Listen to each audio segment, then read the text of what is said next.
अरे कैसी थ्रेसर है जी? तू नहीं समझती हो? मैं नहीं समझती। जैसे कि धान गेहूं का समय आया, हाँ धान गेहूं को काटा, हाँ काट के घर पे लाया, हाँ लाया और बोझक बोझ गेहूं डालो, हाँ बोझक बोझ गेहूं डालो, बोझक बोझ गेहूं डालो, बोझक बोझ गेहूं डालो।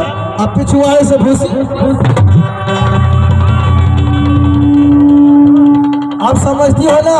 हाँ अब समझती हूँ। ये सुनो, क्या? तुम सब कौन सब हो?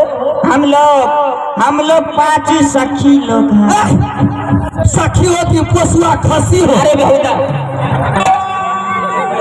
अरे हम 5 लड़की हैं, लड़की। तुम 5 नंबर कटिए हो?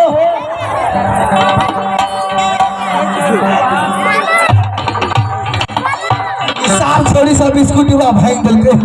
ई छोरा 4 गो लपसी में कट लड़के।